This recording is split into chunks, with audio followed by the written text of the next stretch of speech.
Sunday, the Premier League is on NBC, and Peacock as two bitter rivals clash in London. Arsenal versus Manchester United next Sunday, 11:30 Eastern Time on NBC and Peacock. And I know where Calvin will be. You took the words out of my mouth. I know you too well. Yeah, I love it. Who's going to win? Arsenal were tough last year. They almost got the championship. Manchester City pipped them at the line, but Man U got a really strong squad, so it's going to be an exciting match. A little bit of history there. Yeah. The 116th meeting, I think this is going to be. No, it's, I mean, the rivalries are big. The squads these days, there's so much quality in terms of the top teams. Their bench is stronger than some of the lower ranked teams, so it's amazing. It's like the depth here in Weathertech Sportscar Championship. We talk about the depth of field in the GTD category. Jandorf aboard the 70, the McLaren, Inception Racing McLaren, trying to fight back from that penalty and just continuing to push forward one car at a time. The next one in his sights, Kai Van Berlo. This one may not be as easy as some of the other ones had been because Van Berlo is going to be holding on tight to that 7th position. Yeah, you know, when you're on the back foot, he went from 3rd down to 10th in class with that drive-through penalty, so each competitor you catch is going to be a little bit stronger, a little bit faster, a little bit more determined to hang on, and particularly when there's only 5 and a bit minutes to go. And even though it's, quote, only for 7th position, again, for these young drivers, every time they're in the car, they're padding their resume. They're adding something else, something to the highlight reel that they can use to make the next step, move a little bit farther up the ladder. You're spot on. You never want to be beat. You never want to be overtaken. You take it personally. You do. You mean you just have a sense that your ego gets in the way. You just don't want to suddenly be passed with 5 minutes to go. But Shandov has a big run. It's going to be to the left there, so Van Berlo kind of stuck in the middle of the road. Try to make him go the long way around by the time you get to this right-hander. So he's going to have to play some games here with the pace of that McLaren here to keep him behind for another 3 or 4 laps. He's going to have to work really hard, and I think, too, by the end of the stint, as good as the official tires are, I think Van Berlo's maybe gone a little bit. Perhaps the McLaren a little nicer to those Michelins over the length of the stint, even though he has pressed as hard as he has to move back up the order. Maybe he's got a little better rubber underneath him right now. On board the 57 of Philip Ellis. Yeah, we're talking about a BMW 1.3. Well, Philip Ellis, who won here last year, may have other thoughts about that. He has caught Bill Oberlin. So if we talk about Robbie Thorley maybe having to drive with a little bit of fuel save in mind, if Bill Oberlin's having to do the same thing, admittedly, Anna alluded to the fact that he pitted a lap later than Thorley did in terms of fuel. He can't afford to back off too much, otherwise Ellis is going to nip that final podium spot.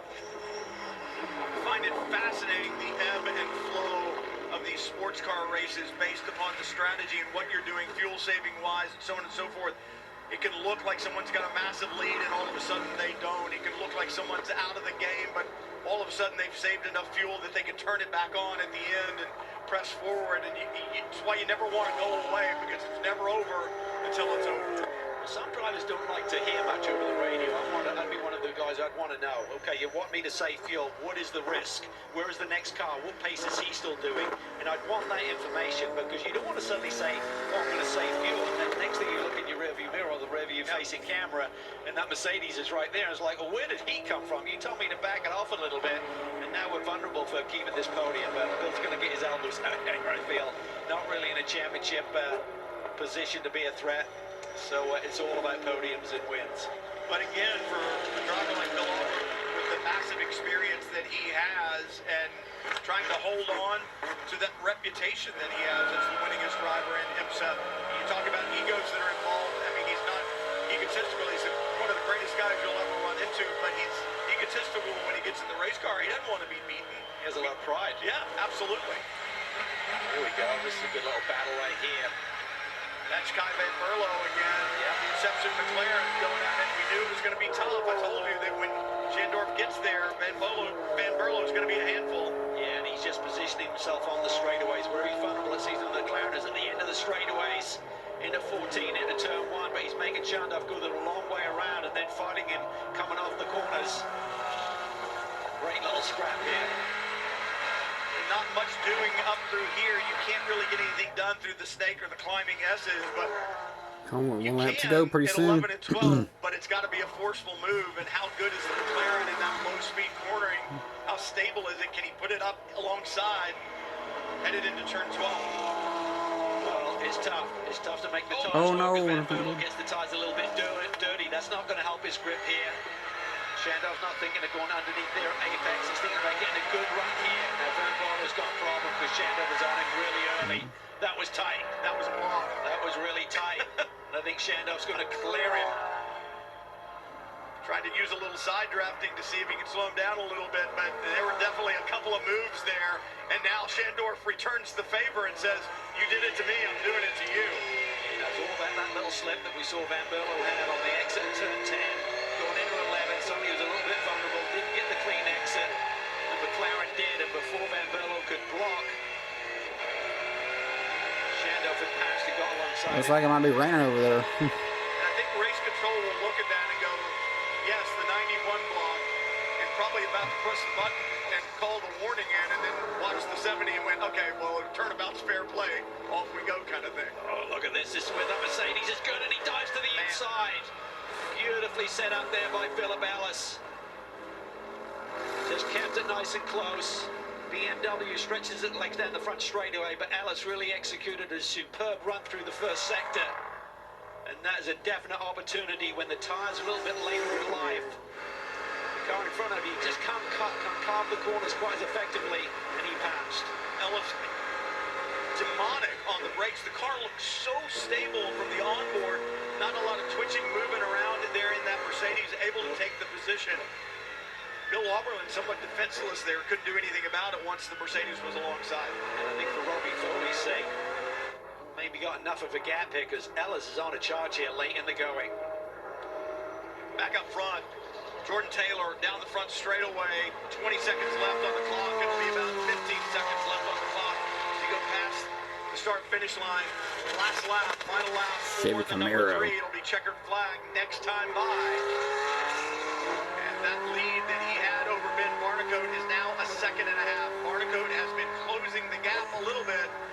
Catching the Corvette is one thing. Getting past him on the last lap is something entirely different. White flag now for Madison Snow aboard the 1.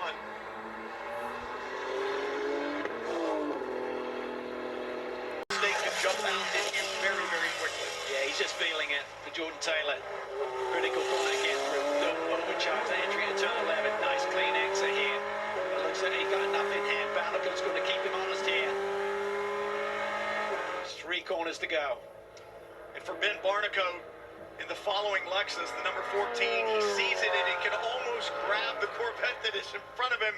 He's probably thinking 5 more minutes. Can we just run for 5 more minutes? The races used to be 2 hours and 45 minutes long. Can we run in 5 more minutes?